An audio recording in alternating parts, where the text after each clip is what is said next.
Akhir-akhir ini kegiatan umroh memang digandrungi oleh kaum muslimat. Barangkali ini karena efek pasca pandemi COVID-19 di mana 2 tahun lebih kita dan pemerintah Arab Saudi pakem tidak menjalankan haji maupun umroh untuk di luar Saudi Arabia. Dan saat ini sudah dibuka kembali, alhamdulillah luar biasa memang kegiatan umroh tersebut. Di samping efek dari COVID-19 juga karena efek haji yang nampaknya daftar tunggunya terlalu lama ini Pak Ustadz ya. Mungkin puluhan tahun bahkan belasan barangkali. Sehingga biasanya pelaksanaan ibadah umroh itu dikaitkan dengan ibadah haji karena pada saat di waktu haji tanggal 7 sampai 12 atau 13 Zulhijjah itu kan pelaksanaan ibadah haji. Nah di luar itu pada saat kita di Mekah kebanyakan adalah ibadah umroh gitu. Jadi selama itu yang ada di Mekah maka pelaksanaan ibadah umroh yang kita laksanakan.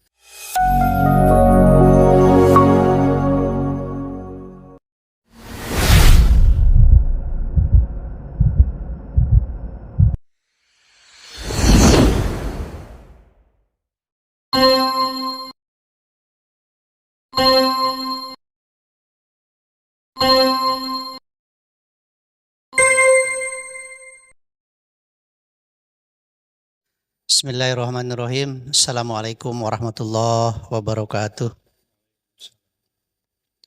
Alhamdulillahirabbil alamin. Salatu wassalamu ala asyrafil anbiya'i wal mursalin sayyidina Muhammadin wa ala alihi washabihi ajmain. Amma ba'du. Pertama marilah kita panjatkan puji dan syukur kehadirat Ilahi Rabbi yang telah memberikan berbagai kenikmatan kepada kita semua. Sehingga alhamdulillah pada malam hari ini kita kembali bisa hadir di kegiatan atau kajian malam Senin Narumas. Sholawat serta salam semoga tetap terlimpah curahkan kepada junjungan kita Nabi besar Muhammad Sallallahu Alaihi Wasallam, pada keluarga, para sahabat, serta tentunya kepada kita selaku umatnya sampai akhir zaman. Hadirin jamaah Masjid Riyadhus Shalihin, pada kajian malam ini temanya terkait dengan keutamaan ibadah umroh yang akan disampaikan oleh guru kita, insyaallah Ustaz Bapak Dr. Andes Haji Pipin Tajuddin. Barangkali demikian Pak Ustaz Pipin, kami persilahkan. Assalamualaikum warahmatullahi wabarakatuh. A'udzu billahi minasyaitonir rajim. Bismillahirrahmanirrahim. Alhamdulillahi rabbil alamin wa bihi nasta'inu ala umurid dunya waddin. Wassalatu wassalamu ala asrafil anbiya'i wal mursalin wa ala alihi wa sahbihi ajmain, amma ba'du. Jamaah kaum muslimin rahimakumullah. Pertama-tama tentunya mari kita panjatkan puji dan syukur kehadirat Allah Subhanahu wa taala. Alhamdulillah pada kesempatan di malam ini kita bisa berkumpul dalam rangka melaksanakan salah satu kewajiban kita, thalabul ilmi. Mudah-mudahan Allah Subhanahu wa taala memberikan taufik hidayah, memberikan rahmat dan magfirah kepada kita sekalian. Amin ya rabbal alamin. Salawat serta salam senantiasa tercurah kepada Nabi Muhammad sallallahu alaihi wasallam, kepada keluarganya, para sahabatnya, tabi'in, tabi'it tabi'in, juga umatnya yang insya Allah turut menjalankan ajarannya sampai akhir zaman, dan semoga kita digolongkan sebagai umatnya yang mendapat syafaat di yaumil qiyamah. Amin ya Allah ya rabbal alamin. Jamaah kaum muslimin rahimakumullah, insya Allah pada kesempatan pengajian di malam hari ini kami akan menyampaikan tema terkait dengan keutamaan melaksanakan ibadah umroh. Memang betul sebagaimana tadi disampaikan oleh Ketua DKM bahwa antrian panjang ya bagi yang akan melaksanakan ibadah haji itu sekarang sangat lama sekali. Di Jawa Barat saja rata-rata antara 15 sampai 20 tahun bahkan lebih.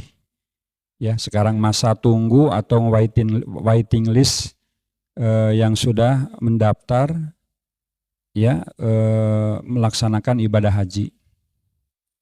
Kabupaten Cianjur saja sekarang sudah sampai 18 tahun.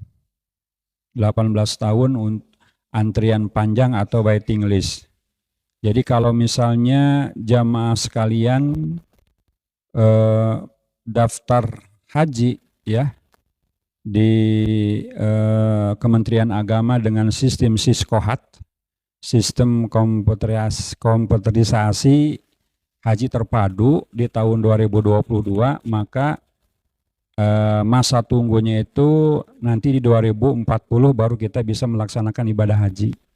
Jadi 2040, jadi 18 tahun.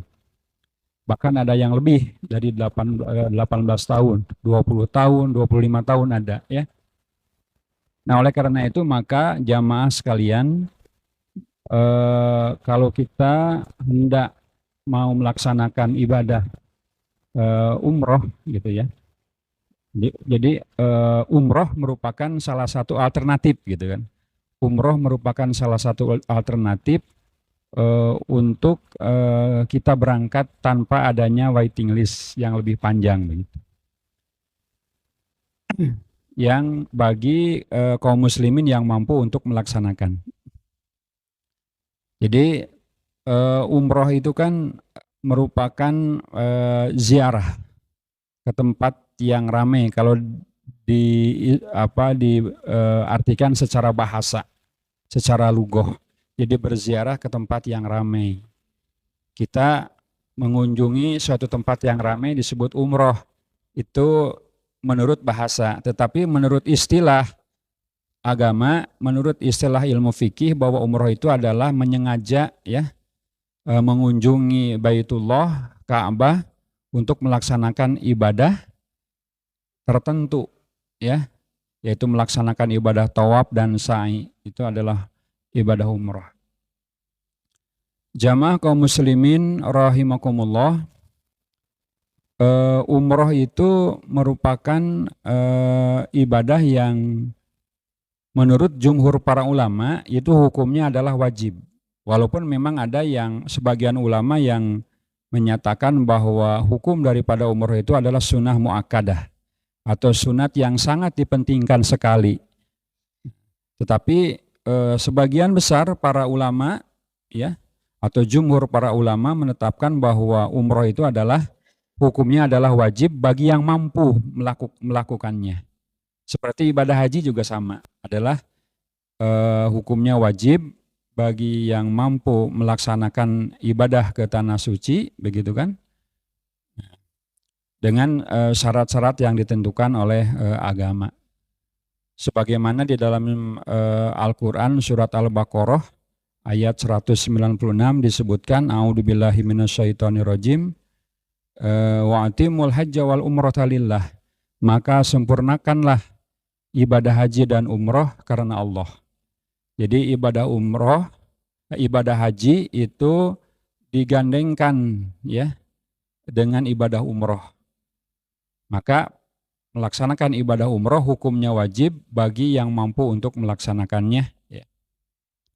Nah, jamaah kaum muslimin rahimakumullah, pada kesempatan hari ini, pada kesempatan malam ini kami akan menyampaikan terkait dengan masalah keutamaan ibadah umroh. Ada beberapa keutamaan melaksanakan ibadah umroh. Yang pertama adalah menghapuskan dosa.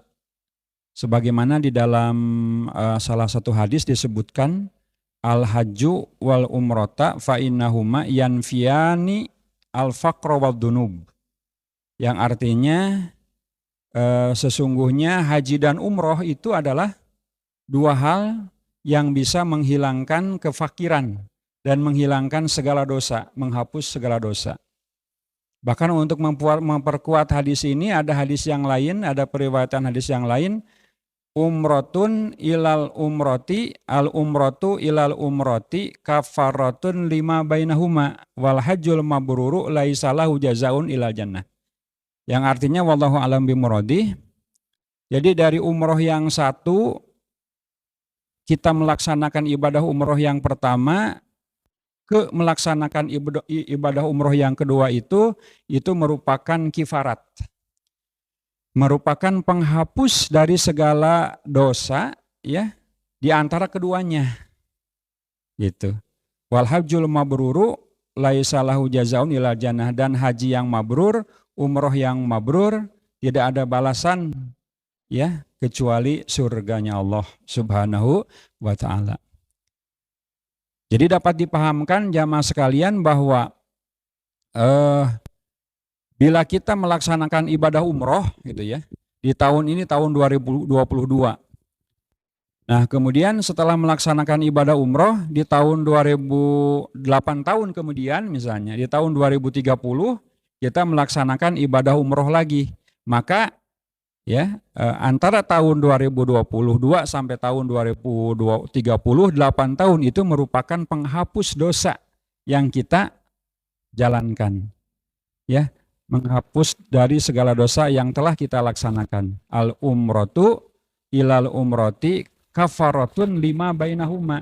Dari umroh yang satu ke umroh yang lain itu sebagai penghapus dosa ya di antara keduanya. Masya Allah tabarakallah. Nah, ini salah satu di antara keutamaan ibadah umroh. Sebetulnya bilangan umroh itu tidak dihitung satu kali berangkat satu umroh. Saatnya bisa saja kita sekarang berangkat dari tanah air menuju tanah suci melaksanakan ibadah umroh. Padahal di sana kita melaksanakan beberapa kali umroh begitu. Ya. Kalau misalnya program umroh dari travel umroh ya selama 9 hari misalnya yang paling singkat ya 9 hari, perjalanan 2 hari pulang pergi lah, 7 hari di sana. Kalau 2 hari sekali saja kita melaksanakan ibadah umroh selama 6 hari, berarti kita melaksanakan ibadah itu 3 bilangan umroh itu ya. Jadi umroh wajib ditambah dengan umroh 2 kali umroh sunat. Karena memang pelaksanaan ibadah umroh ini insya Allah kalau kita menerima bimbingan manasik umroh itu adalah sesuatu yang insya Allah mudah jamaah sekalian. Karena kaifiat pelaksanaan ibadah umroh itu berbeda dengan pelaksanaan ibadah haji yang begitu banyak sekali rangkaian ibadah yang ada di dalamnya itu. Ya, umroh itu kan hanya 5 rukun. Jadi dalam umroh itu ada 5 rukun umroh yang pada dasarnya di dalam rukun itu paling-paling hanya 2 atau 3 pekerjaan yang kita laksanakan di dalam melaksanakan ibadah umroh. Rukun umroh itu kan yang pertama adalah niat melaksanakan ibadah umroh. Niatnya dari mana? Dari tempat yang telah ditentukan, namanya adalah mikot, ya, yaitu mikot makani, mikot tempat untuk melaksanakan niat. Jadi tidak boleh kita melaksanakan niat umroh di mana saja. Ada di tempat-tempat tertentu yang telah ditentukan sesuai dengan ilmu fikih, ya, sesuai dengan keterangan agama. Contohnya kalau di Madinah itu di Bir Ali atau di Dzul Hulaifah, di Masjid Bir Ali. Kemudian kalau di penduduk Jeddah misalnya itu di Jeddah ya. Kemudian ada yang dari Hudaibiyah, ada yang dari Jironah, ada yang dari Tanim. Demikian selanjutnya. Jadi tempat kita melaksanakan niat itu ada ditentukan tertentu gitu ya. Itu yang pertama niat. Sambil kita memakai kain ihram. Sambil kita memakai kain ihram, 2 lapis kain ihram untuk sarungan bawahan dan untuk atasan begitu. Untuk diselendangkan. Jadi 2 kan. Insya Allah nanti mungkin kita bisa mempraktekkan bagaimana cara memakai kain ihram. Nah itu kalau kita sudah melaksanakan niat jamaah sekalian wajib kita untuk menghindari hal-hal yang dilarang selama kita melaksanakan umroh, selama kita melaksanakan ihram untuk umroh gitu ya. Nah itu, misalnya tidak boleh jidal, saling berbantah-bantahan, kan? Tidak boleh saling berselisih, bertengkar, wala fusuq, tidak boleh melaksanakan perbuatan dosa. Wala rofata, dan jangan kita melaksanakan perbuatan rofat. Rofas itu adalah yang bahasa Sunda mah merenanya naon jorang gitu. Ya, melakukan perkataan-perkataan atau perbuatan-perbuatan yang tidak senonoh gitu, itu rofat. Nah itu ya hal-hal yang dilarang. Kemudian juga tidak boleh memakai wangi-wangian, tidak boleh menggunting kuku, tidak boleh menggunting rambut selama belum selesai tawaf dan sa'i. Nah, itu hal-hal yang dilarang selama melaksanakan ihram umroh. Nah, itu yang pertama.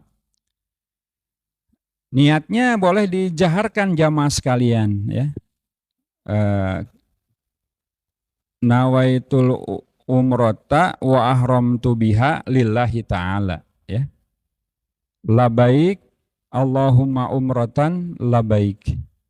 Niat abdi, niat saya melaksanakan ibadah umroh, nawaitul umrota wa ahramtu biha, dan saya ya akan mengendalikan diri ya, tidak melakukan perbuatan-perbuatan yang diharamkan selama ihram umroh gitu. Ya Allah, kami memenuhi panggilan-Mu untuk melaksanakan ibadah umroh. Nah seperti itu niatnya itu ya. Jadi nawaitul umrota wa ahramtu biha lillahi ta'ala. Niat saya melaksanakan ibadah umroh dan menyengkernya, menjaga dari hal-hal yang yang bisa membatalkan umroh karena Allah. Labaik Allahumma umrotan labaik.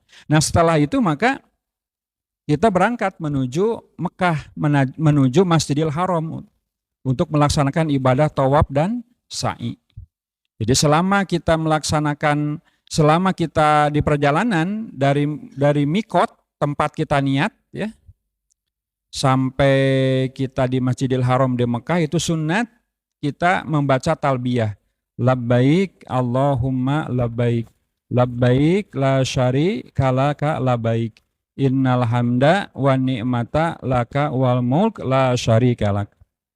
Ya itu insya Allah jamaah sekalian ya, dipicu, kita didorong untuk mengkaji ya, mengkaji keilmuan tentang kaifiat ibadah umroh.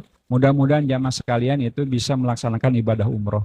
Karena memang kalau kita berniat merencanakan untuk melaksanakan ibadah umroh atau haji itu harus dibekali dulu. Dibekali dulu dengan ilmu. Pemahaman terhadap ilmu itu salah satu syarat mampu. Jadi syarat istitoah. Jadi istitoah itu bukan hanya kita memiliki biaya dan ongkos saja, tetapi juga dilihat dari segi keamanan di perjalanan, apakah aman atau tidak, itu mampu ya. Itu merupakan salah satu syarat istitoah. Termasuk juga apakah kita sudah betul-betul paham terhadap manasik haji atau umroh, itu merupakan syarat daripada istitoah untuk melakukan haji dan umroh. Nah setelah itu jamaah, setelah kita sampai ya di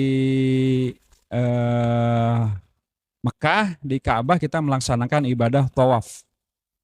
Ibadah tawaf mengelilingi Ka'bah sebanyak 7 putaran ya, hal mana Ka'bah itu berada di sebelah kiri kita ya.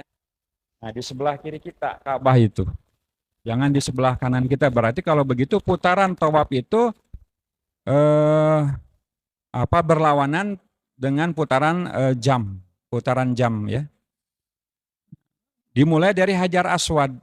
Kita masuk ya.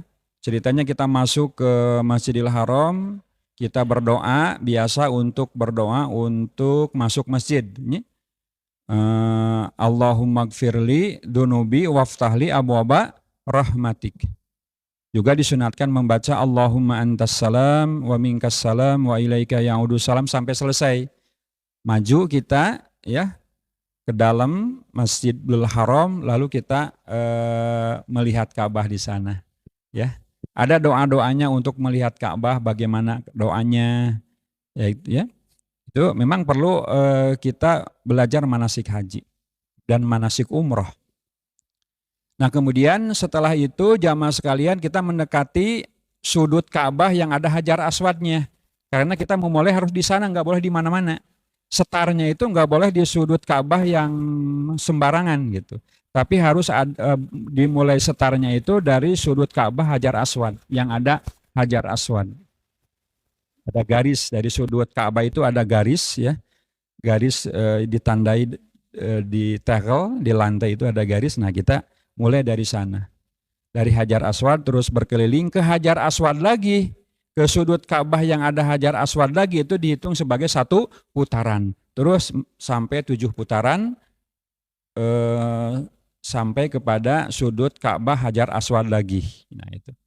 Nah, setelah selesai jamaah sekalian melaksanakan tawaf, ya, lalu kita keluar dari mat'af, dari tempat area tawaf, ya, supaya tidak terdorong-dorong oleh yang lain, begitu kan, kita bergeser menyamping gitu ya, keluar dari tawaf itu, dari tempat tawaf. Nah, itu biasanya di belakang Makom Ibrahim itu padat jamaah. Ya, memang sunatnya kita setelah melaksanakan ibadah tawaf itu sholat sunat di belakang Makom Ibrahim. Tetapi kalau tidak memungkinkan ya kita boleh di jauh dari dari Ka'bah itu ya, sekitar putaran itu aja lah area Ka'bah ya. Kita sholat sunat 2 rakaat, kemudian setelah selesai sholat sunat 2 rakaat kita berdoa kepada Allah ya. Dan salah satu daripada fadilah keutamaan umroh atau haji itu ya, insya Allah bakal diijabah doa oleh Allah Subhanahu Wa Taala. Selesai melaksanakan kita sholat sunat tawaf di belakang Makom Ibrahim, jamaah sekalian, sunat kita untuk meminum air Zam-Zam yang ada di sekeliling Ka'bah itu, ada di sekitar area tawaf itu, ada di sudut-sudutnya itu adalah air Zam-Zam. Maka kita sunat untuk meminum air Zam-Zam. Dan insya Allah air Zam-Zam itu sebagai obat. Ya, kalau kita mau memakan atau meminum kurma dan air Zam-Zam, niatkan pada diri kita, niatkan pada hati kita, apa yang kita minta, apa yang kita hajatkan. Mau sembuh dari segala penyakit, ya Allah, ya Rabb, niatkan sebelum kita memakan atau meminum kurma dan air Zam-Zam. Ya. Sambil membaca, Allahumma inni as'aluka ilman nafi'an, warizqan wasi'an wa syifaan min kulli da'in wa saqamin birahmatika ya arhamar rahimin. Nah, itu doa untuk meminum air Zam-Zam. Selesai meminum air Zam-Zam ya. Lalu kita melaksanakan ibadah sa'i. Ya, dimulai dari Sofa, dari Bukit Sofa ya. Ada dari Bukit Sofa sampai Marwah. Jadi dari Sofa kita berjalan ke Marwah, itu 1 kali putaran. Dari Marwah ke Sofa 1 putaran. Jadi 3,5 kali ya gitu ya, putaran gitu. Itu dihitungnya menjadi 7 putaran. Berawal dari Sofa nanti akan berakhir di Marwah. Terakhirnya itu akan berakhir di Marwah. Nah, itu kurang lebih 300 atau 400 meter jamaah sekalian antara area sofa dan marwah itu panjangnya itu jauhnya itu kurang lebih antara 300 sampai 400 meter. Ya. Jadi kalau kali 7 saja udah 3 kilometer ya, udah 3.000 meter ya. 2.800 atau 3.000 meter jadi 3 kilometer. Itu sa'inya saja, belum tadi tawaf yang kita laksanakan. Makanya ibadah umroh itu ya ibadah fisik. Ya, ibadah fisik.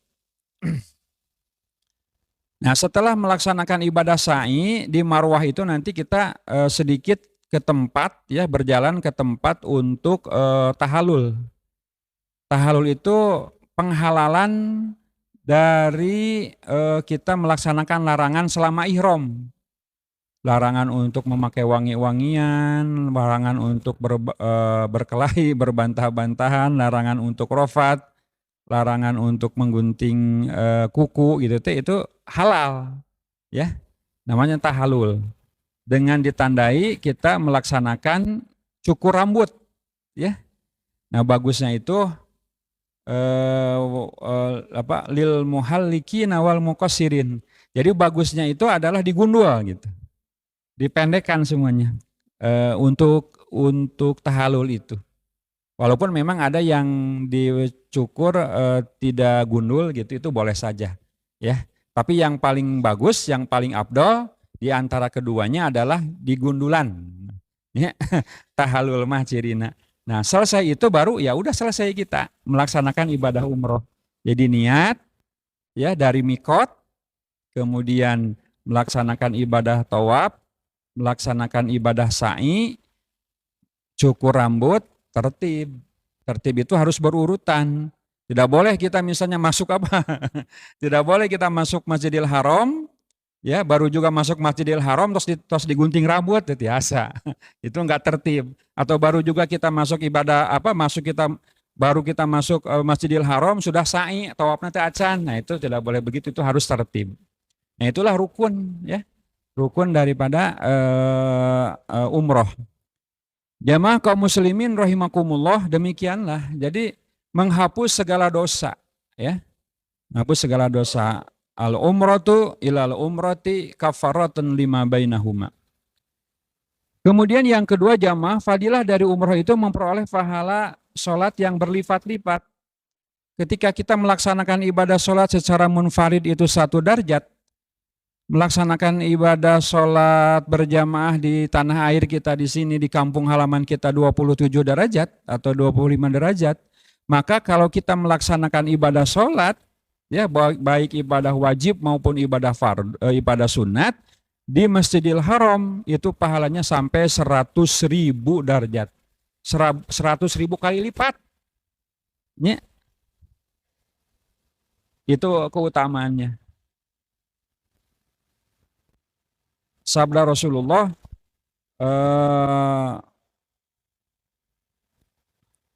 sholatun fi masjidi afdolu min sholat min alfi sholatin fi masiwah ilal masjidil haram wa sholatu fil masjidil haram afdolu min mi'atu alfin sholatan fi masiwah. Yang artinya sholat di masjidku, kata Rasulullah, yaitu di Masjid Madinah, di Masjid Nabawi, itu lebih utama 1000 kali daripada masjid yang lain, kecuali Masjidil Haram. Karena sholat di Masjidil Haram keutamaannya itu adalah 100.000, bukan 1000 lagi. 100.000 kali sholat di masjid yang lain gitu. Jadi keutamaan Masjid Nabawi dan Masjidil Haram itu seperti itu jamaah sekalian. Kita sholat sunat mutlak 2 rakaat ya. Itu sama dengan 1000 kalian gitu ya. Kalau di Masjidil Haram 100.000 kalian ya, 100.000 kali lipat.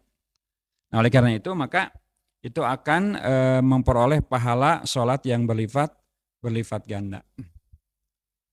Bahkan selain Masjid Nabawi maupun Masjidil Haram, jamaah sekalian kita disunatkan pula untuk mengunjungi masjid yang lain di sekitar Madinah atau di sekitar masjid di Haramain di Mekah.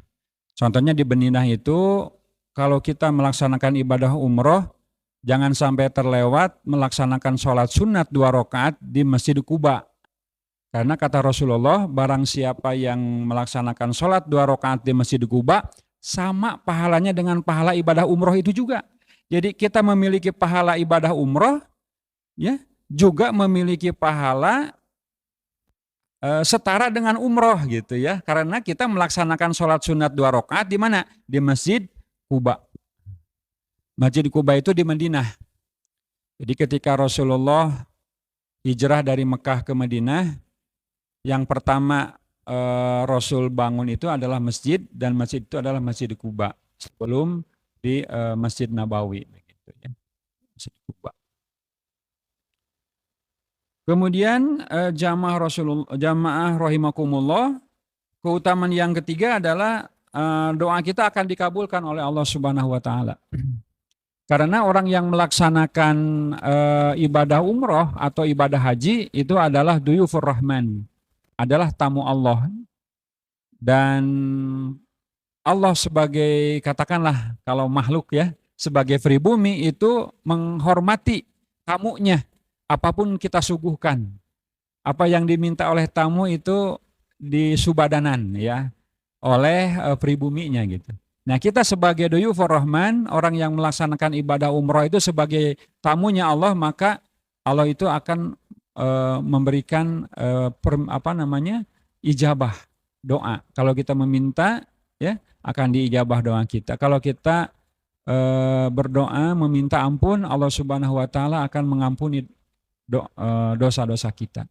Jadi doa itu diijabah ya. Kemudian jamaah sekalian,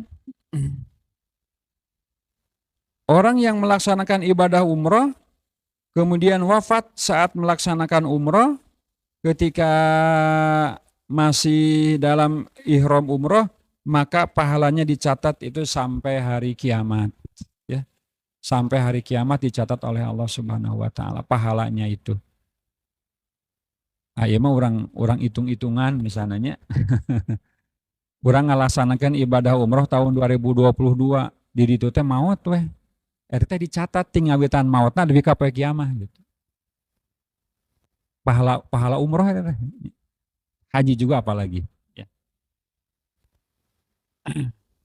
Nah, bagi jamaah sekalian, bagi wanita, orang tua yang lemah ataupun anak-anak gitu ya, yang melaksanakan ibadah umroh itu setara dengan jihad fisabilillah. Dulu kan ketika zamannya jihad fisabilillah, zaman Rasulullah, ya terjadi peperangan, perang Badar, perang Uhud, perang Khandaq dan lain sebagainya. Itu para kaum muslimin, muslimat juga mau membantu sebetulnya, ingin melaksanakan ibadah jihad. Apakah perempuan itu juga wajib jihad gitu ya? Ya Rasulullah, ya harus jihad, tapi tanpa peperangan, yaitu haji dan umroh. Jadi jihadnya perempuan itu, jihadnya orang tua yang lemah adalah melaksanakan ibadah haji dan umroh. Ya, melaksanakan haji dan umroh. Jamaah rahimakumullah, itu keutamaan yang lain itu dijanjikan surga oleh Allah Subhanahu wa taala. Fadilah dari melaksanakan ibadah umroh. Ya. Oleh karena itu, maka bagi yang mampu melaksanakan ibadah umroh, ya, itu bisa saja kita mendaftar ke travel umroh.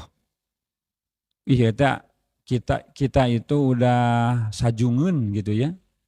Pengen berziarah ke Baitullah, tapi upami ngalaksanakeun ibadah haji lami teuing, maka laksanakanlah ibadah umroh, karena ibadah umroh pun itu insya Allah ya pahalanya luar biasa. Bahkan ada yang menyamai pahala haji pelaksanaan ibadah umroh itu adalah umroh di bulan Ramadan. Kata Rasulullah Shallallahu Alaihi Wasallam, umrotun fi Ramadana yuqadha hajjatan ma'i.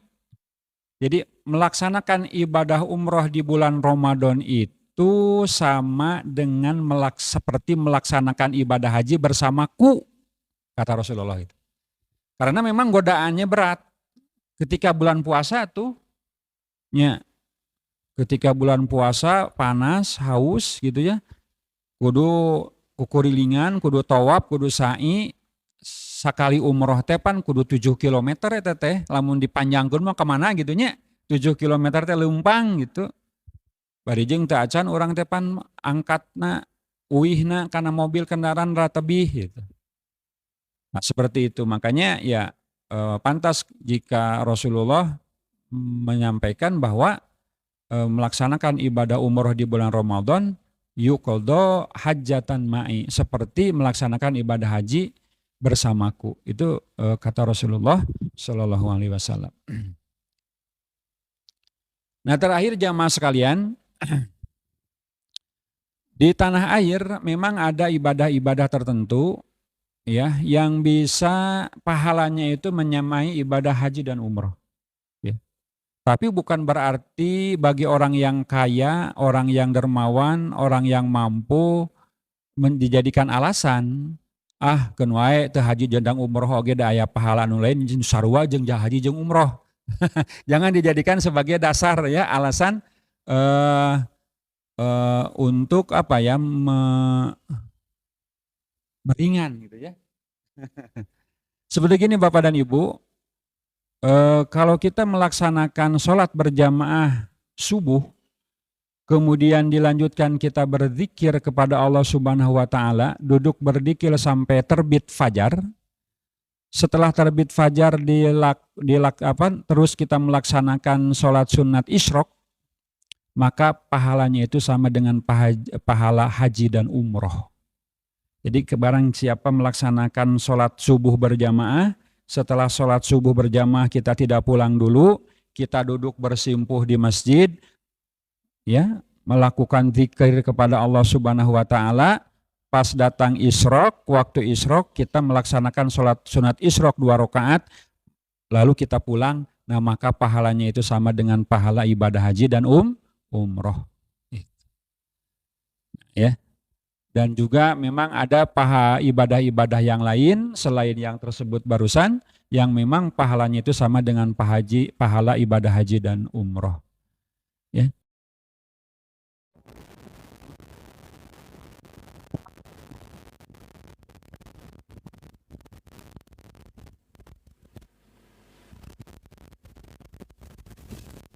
Ya Pak, sederhana, salah. Cara memakai kain ihram itu yang bawah Bapak dan Ibu sebagai sarungnya. Nah ini ujung ini ya. Nah,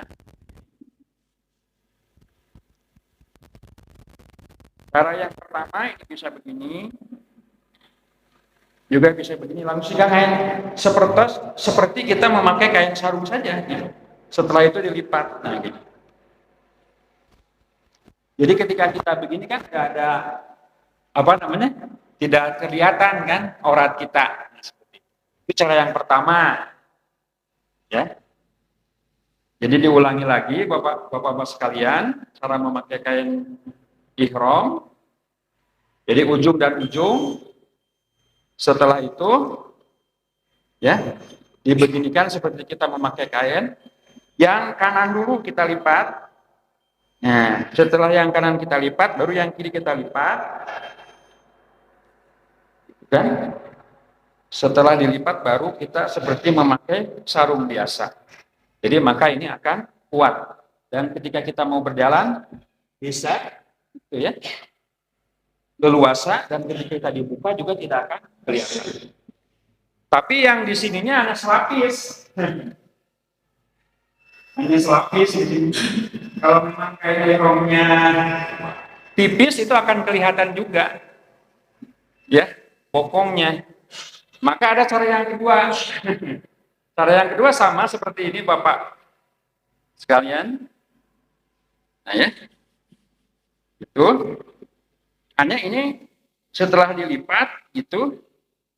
Nah yang ini yang depan, yang kiri, yang depan, ada yang depan, ada yang belakang. Ini dikebelakangkan untuk melapis bagian belakang. Nah, kesinikan. Ini baru dikesinikan, terus dilipat lagi. Jadi akhirnya yang bagian belakang itu menjadi 2 lipatan supaya tidak kelihatan bokongnya ya. Diulangi ya. Diulangi. Jadi ini beginikan ujung dan ujung seperti biasa. Kemudian setelah itu ini dilipat yang kanan. Nah, yang depan ini dikebelakangkan. Nah, dikebelakangkan itu maksudnya untuk melapis yang belakang ya, melapisi lapisan yang belakang. Jadi sehingga ini yang depan juga berlapis, yang belakang juga berlapis gitu kan. Baru diginikan. Itu cara yang kedua. Silakan saja. Kemudian kalau yang lapis yang untuk bagian atasan ini gampang seperti ini aja. Dibeginikan ya. Nah, yang bagian yang kiri, yang ujung ini bisa dimasukkan ke sini supaya lebih ketat. Nah, dimasukkan ke sini. Ini nanti ketika mau tawaf, bahu yang ini harus terbuka. Bahu yang kanan itu harus terbuka, jadi begini. Nah, ini untuk tawaf ya, dan sa'i. Jadi yang paling kanan yang terbuka itu, bahu yang kanan yang terbuka, yang kiri tertutup. Ini ketika kita mau melaksanakan ibadah tawaf, ya. Tapi kalau kita mau sholat, bagus. Nah, diharudungkan, nah, gitu. Namun pada sholat mah, Allahu Akbar. Nah, itu cara memakai kain ihram pada waktu dan haji, ya, seperti itu. Barangkali seperti itulah, ya. Tata cara memakai kain ihram. Kalau misalnya kita lupa itu, nanti ada denda, itu ada dendaan, nggak boleh. Barangkali itu dulu sementara yang dapat kami sampaikan. Kami persilakan ada waktu ya 10 menit barangkali ya untuk tanya jawab. Ada yang mau menanyakan kami persilakan. Baik, terima kasih Pak Ustadz. Barangkali langsung saja dari jamaah, ada yang ingin memperdalam atau cukup? Kalau cukup barangkali karena sudah juga masuk ke waktu sholat isya, sekali lagi pada jamaah mudah-mudahan kita berdoa agar kita juga mendapat panggilan, yang belum sama sekali mudah-mudahan mendapat panggilan untuk berumroh atau berhaji, yang sudah berhaji atau umroh ya bisa kepanggil lagi mudah-mudahan oleh Allah Subhanahu wa taala. Baik, hadirin jamaah Masjid Riyadhus Shalihin, karena waktu sholat isya sudah tiba juga, mari kita berdoa dan tutup sama-sama majelis ini. Rabbana atina fid dunya hasanah wa fil akhirati hasanah wa qina adzabannar. Subhanaka Allahumma wa bihamdika asyhadu an la ilaha illa anta astaghfiruka wa atubu ilaika. Kurang lebihnya mohon maaf. Billahi taufiq wal hidayah. Assalamualaikum warahmatullahi wabarakatuh.